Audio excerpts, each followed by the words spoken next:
Okay, umkhwenyana-ke yena uyazi ukuthi-ke na ukhulile, so ukhulelwe. Nengamtsheli. Bungakamtsheli? So naye uzothola ibhomu eseyithola kunkosikazi wakhe. Athini ama-plans akhe mayikhuluma nawe-ke? Ama-plans akhe nje ukuthi nje sifihle kuzokulo ndaba. I-protection lapha nisebenzisa? Nasi sisu phela. Nisebenzisa yabhasta. Okay, wangacabanga ukuthi mhlawumbe wenza ama-test. Ingakho ngenza ama-test because sigcina ukulala. Kwenzile ama-test ngathola ukuthi ukhulelwe. Wafala khona ukuthi ukhulelwe. Manje-ke awusho unayo i-plan if udadweni ekuxosha emzini wakho because unayo yonke i-right okusakuxosha. Wena ufike uyakufaka and then subona ukuthi wena idla khona lapho phakathi.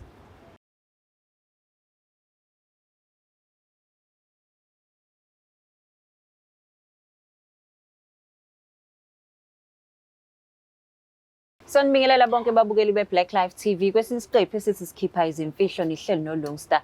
Namhlanje bashela udadewethu uthi-ke kunendaba afisa ukuyidingida nodadewabo. Sawubona njani? Yebo, ngiyaphila njani? Ngiyaphila. Ngicela ubingelela ababukeli emakhaya, usho ukuthi uqhamuka kunendawo. Ngiyanibingelela ababukeli emakhaya, ngiqhamuka endaweni ekuthiwa iseMnambithi. Qhamuka eMnambithi, Mkhaya. Manje awusho-ke uhlala la eThekwini noma useMnambithi noma uzela ukuthi nje uzoconfess? Kahle kahle la eThekwini ngize ngoba ngize kusisi wami. Oh, uze kusisi wakho. Oh, usisi wakho uhlala la? Uhlala la, yes. Okay. So manje usho udaba liqale kanjani? Udaba laqala kanje, usisi wami washada. Siselusoba u2 sashonelwa abazali. Sasoba u2 ngwami ngumagcino khona kubo. Okay. So umeshada ngangazi ukuthi usana nobakho ekhaya nomba wigadelo kwakhe, igadelo ingane yakhe nje wonke umuntu inakelo kwakhe. So abazali mhlambe bashona ningakanani? Mina ngangina 15 ngaleso sikhathi. Oh, okay. Yes, Yena? Yes. Yena wena 25. Oh, wayesekhulile. Yes. Okay.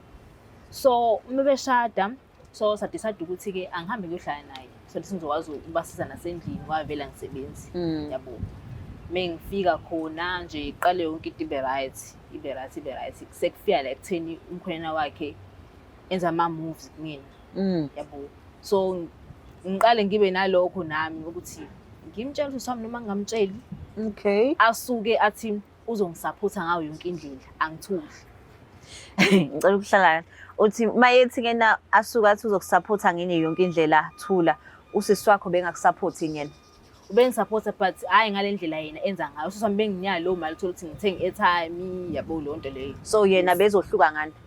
Imali anginikeza yona ngiyakwazi nokuyiluka ekhanda nje ngispoile ngayo yonke indlela. Imali anginikeza uthe xaxa kunalo sisama nginikeza yona. Ngoba usami uyangibonga kahle yena unikeza imali yangampela. Okay, so yaqhubeka kanjani-ke le ndaba yenu-ke yokuthi? So ngathula-ke nami-ke aqala ngokuthi angincome, so sithandane sikhiphane. Mengekho angithi yini ufika kuqala nosisi wami endlini. So nosisi wami senza yonke into nje kahle sithandane. So mawuthi nenza yonke into nje kahle nithandana nenzani? Niyahagana, niyabhansana, nenzani? Siqale ngokuthi sijole manje inkinga siqale ngokuthi siyalala-ke. Nilala kwawabo umbhede? Kwasisi. Ulala embhedeni kasisi wakho? Yes. Amashidi nasisi wakho? Yes. So tell me-ke mase niyenzile le nonsense phezu kombhede kadadewenu, uyawakhipha amashidi wawashe noma uyawashiya abuye azolala kona? Ulala kona la sana kona. So ufike ujuluke lapho aphinde naye azojuluka ntambama? Vele kwasha mina vele. Okay. So ngoba kwasha wena ubona ukuthi-ke na uzosebenzisa amashidi akhe. Okay, asithi-ke usebuyile kade nibhizi-ke nehlofihlofi yenu. Like umbuka kanjani emehlweni? Angibi nandaba yazi. Awunendaba? Sebeshade iminyaka emingaki nomyeni wakhe? Sebena 10 years. Bana 10 years beshadile. And then wena usunesikhathi singanani nenza lento naye? Akusona isikhathi eside. Akusona isikhathi eside. So why ufuna ukuzoconfess ngabe uyiyeka lento uqhubeke nempilo? Inkinga kade ngenza i-test ngazi ukuthi Ukhulelwe. Ukhulelwe ingane yakhe kamyeni wakhe. Usisi wakho umuntu onjani? Uphansi. Uphansi. So uma ucabanga ukuthi masumtshela lento lena ucabanga uzoreact kanjani yena? Uzozizwa kanjani? Like awungidescribe uzomfonela kwi Black Life TV umuntu osekusupporte for years umqhamuka usumtshela ukuthi ngikhulelwe ingane yamnyeni wakho. Kona ngeke aze ayithathe kahle kodwa kwamanje anginayo i-choice because kuyadinga ukuthi ngimtshele ngoba isisuzo sami hamba sivele vele. Okay, umkhwenyana-ke yena uyazi ukuthi-ke na ukhulelwe, so ukhulelwe. Mengingamtsheli. Bungakamtsheli? So naye uzothola ibhomu eseyithola kunkosikazi wakhe. Athini ama-plans akhe mayikhuluma nawe-ke? Ama-plans akhe nje ukuthi nje sifihle kuzokulo ndaba. I-protection lapha niyisebenzisa? Nasi isisu phela. Nisebenzisa yabhasta. Okay, wangacabanga ukuthi mhlawumbe wenza ama-test? Ingakho ngenza ama-test because sigcina ukulala. Ngikwenzile ama-test ngathola kona ukuthi ukhulelwe. Wafala khona ukuthi ukhulelwe. Manje-ke awusho unayo i-plan if udadweni ekuxosha emzini wakho because unayo yonke i-right yokusakuxosha. Wena ufike uyakufaka and then subona ukuthi wena idla khona lapho phakathi. Anginayo i-choice because ngeke ngize ngisikhiphe. No, ngiyakubona ukusikhipha kwengane but I'm asking ukuthi-ke na unawo yini u-plan B la uzohlala khona? Ngoba phela umuntu wesilisa lo. Uyacabanga ukuthi-ke na qhamuke seku-accuse ethi wena ufuna umhlanisa nolokuthi nonkosikazi wakho uchitha umuzi wakhe. Ngoba phela usisi wakho uwena umuntu akuthembile. Ngathola ukuthi umyeni vele akanendaba akamthembile. Kodwa wena i-trust kwenye level. Wazi ukuthi maye eseduze kwakho noma mawuthi akekho wena umgadele. Angifuqama nami ngikho proud ngalento engiyenzile but angeke ngisho ukuthi nginawo plan B. Awunawo. Into engicabanga nje manje ukuthi vele ngibuyele ekhaya ngoba vele ngeke ngisakwazi ukuthi ngihlale khona. Okay, vele manje usukhulile. So ekhaya bazothini usubuya nesisu? Ngilindele noma yini. Ngilindele noma yini manje. Abadala mawucabanga bazothini? Mina kuzoba inkinga nje. Ngizoba senkingeni vele. Usisi wakho uyena kuphela khona empilweni yakho? Nawo amanye ama-siblings? Uyena kuma. Abanye bazalwa udadewabo kuma. But kuma uyena ukhona. Abanye bazalwa? Like lama noma. Or cousin labo? So uyena siso naye? Uyena usiso. So you understand ukuthi-ke na uzolahlekela umndeni wakho. Phela okhazini bama-extended families. Usisi wakho uyigazi E. So manje understand ukuthi uzolahlekelwa umuntu ongakufela. Bona bengacabanga ukuthi ngaze kufike ekutheni mhlambe ngiyakhulela kube yiphi. Uma wena unikhulise kanjani nisakhula mawucabanga nje into ezincane mayinikhulisa wayithini kunina mayiniluleka? Wehleze sasibumbane nje wasabandawonye. Sihleze sisaphuthana ngayo yonke indlela sithandane nje wesikhulise kahle. And then udadewenu unazo izingane? Yebo unabo. Ingane ingane? Zu-2. Yes. So manje uzo-eda ngale yakho? Yebo. Usu-ready ukuthi simfonele? Yes, angina choice. Yazi sithi siqhamuka ngaphandle lisilanga phakathi endlini. Yo. Hayi, nezela ababukela emakhaya uthi use-ready ukuface music. Asinithinte udadewabo simuze ukuthi-ke na lentokazi ayingenise ekhaya ethi-ke udadewabo ngebethi-ke na hawu ayikhule bo iqhubeke nempilo isithatha indoda yakhe. So ready ukukhuluma nodadewenu? Yebo ngiready. Asimthinte.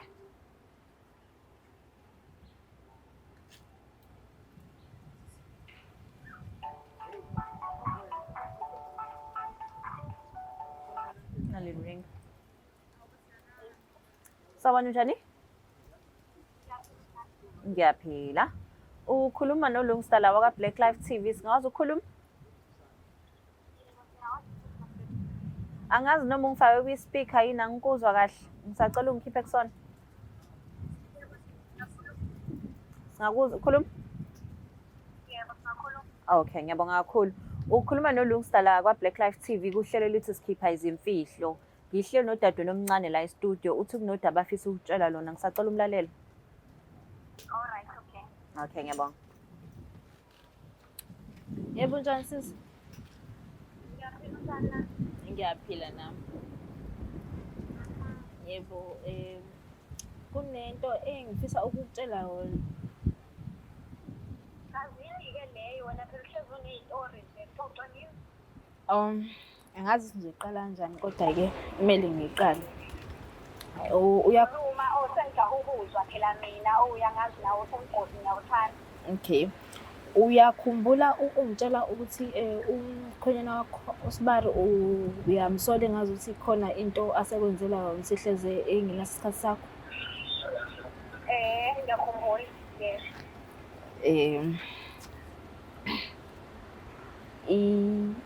Umuntu ajola naye manje umini. Wena Eya. shuthi ngoba wena okade ungidinga ukuthi uthole u-anti ozongisiza endlini ubufuna ukuthi wena ujole nomuntu wami uchaze lokho. Ngiyaxolisa ukuthi wangithembisa ukuthi uzongisupport nawe uyazi ukuthi ngihlezi ngidesperate ngemali. Mina ngiyakusaphotha ngayo yonke indlela ngisho ekhaya ngihambisa imali egrosa ngikwenzele yonke into oyifunayo ubufuna imali. Why ukhetha ukwenza into kanjena? Ngicela yazini cela nje uthathe wonke amasakana akho nje lapha endlini yami ngikunike usungasekho ngoba uzobhikiza umendo wami. Mina nawe nje kumele wazi ukuthi ngisaphinde nje ibhekane nhlobo.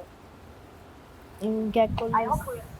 I hope uyangizwa ayikho into exolisayo ayikho nje ozolukuyixolisa la wena sethatha izinto zakho zonke amasaka akho alapha endlini yami uphume uphela ungaphinde ube kumthondo wakho lapha endlini yami sizwana. Okay, ngiyakuzwa kodwa ngiyacela ukuthi ukuthola enhlizweni yakho ungixolele. Angazi noma ngizokuxolela yini angikwazi ukuxolela angikwazi yabo njengamanje ngisemsebenzini angazi nanokuthi ngizosebenza ngiphinde nje namhlanje angazi so nje ngithi wena thatha izinto zakho uphele lapha emagcekeni ami.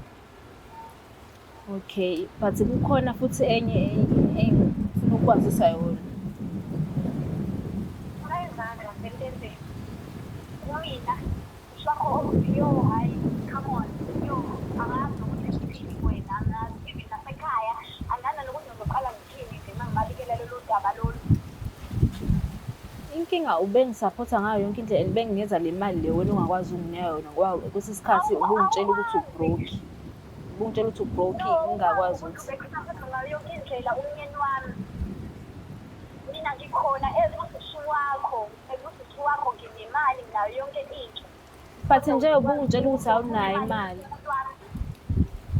But nje kwesinye isikhathi ungitshela ukuthi angi-understand ngoba kufanele unake ingane kufanele wenze into. So yena every time ngicela imali kuyena ubenginikeza.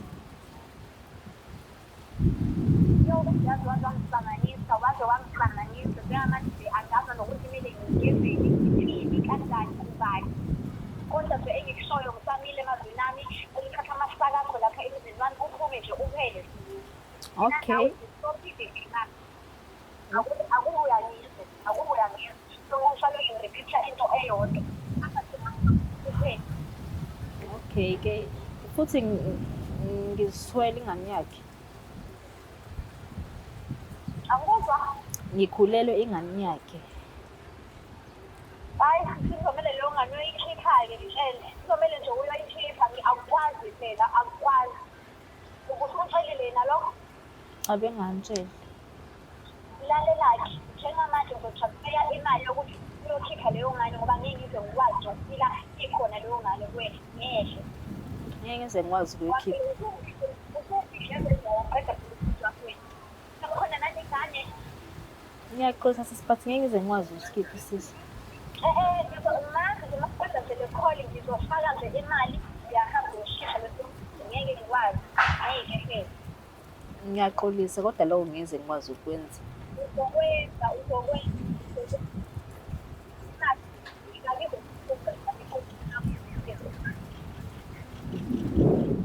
Okay sis.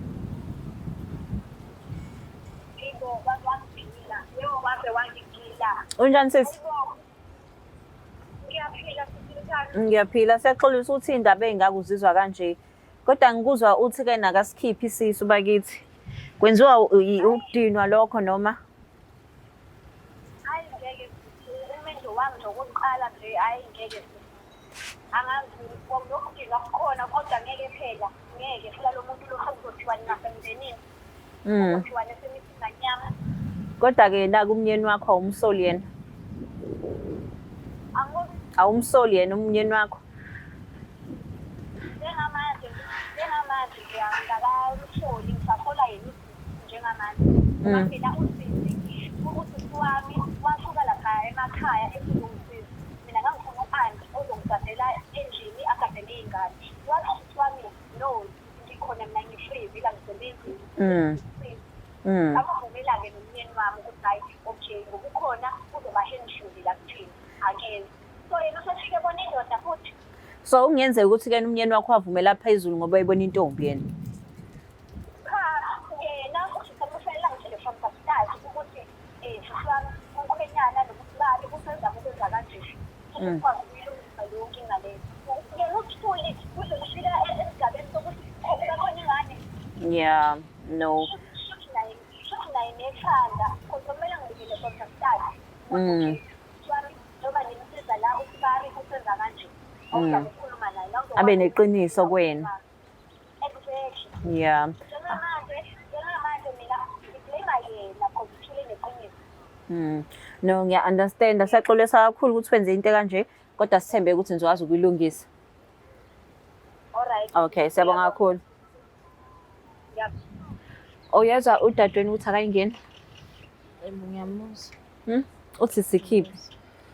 Lo ngeke ngikwazi ukwenza. Yini ndaba indlela osho ngayo ekuqaleni wathi ngiyukwazi ukusikhipha, bulindele ukuthi uzosho njalo? Khona mhlawumbe intombazana akasho kuyona ukuthi ayikhiphe isisu? No, ukuthi vele ngiyazi ukuthi uzoba nalokho ukuthi ingane engiyithwele ingane umkhwenyana wakhe. So lokho into kanje kwayena umkhwenyana wakhe ngicabanga ukuthi bede into angayisho kimi. So manje-ke mawucabanga what's gonna happen ngoba kuthiwa pakisha imithwalo uhamba. Suzogoduka uhamba upakishe phindele eMnambithi. Ama-plans ukuthi mhlawumbe uphindele esikoleni, mhlawumbe uthole ukuthi usebenze konke lokho khona uzokwazi ukondla ingane. Into engingayenza usungofuna umsebenzi. Ngoba mhlawumbe nomkhwana wakho uzothi uyayiqhathulula akazi lutho aphike. Uyawazi amadoda. Sikulindele futhi nalokho. Hayi ngcono. Yo, neyizela kudadewabo uthi-ke na asikhishwe lesisu ngoba yena akafune ngane ezalwa umyeni wakhe. Kodwa asithembe ukuthi usisi uzokwazi ukuthi-ke na ayisolve le ndaba, athole usizo, aye ekhaya eMnambithi, athole nomsebenzi, ikwazi ukuthi ikhule ingane. Asithembe ukuthi nomyeni-ke uzoyamukela ingane njengeyakhe ngoba vele akukho ngane ihambayo la, ingane izokhona izalwe. Siyabonga kakhulu Black Life TV. Please don't forget to share, like and subscribe. NguLungsta, ngithanda kakhulu. Black Life TV.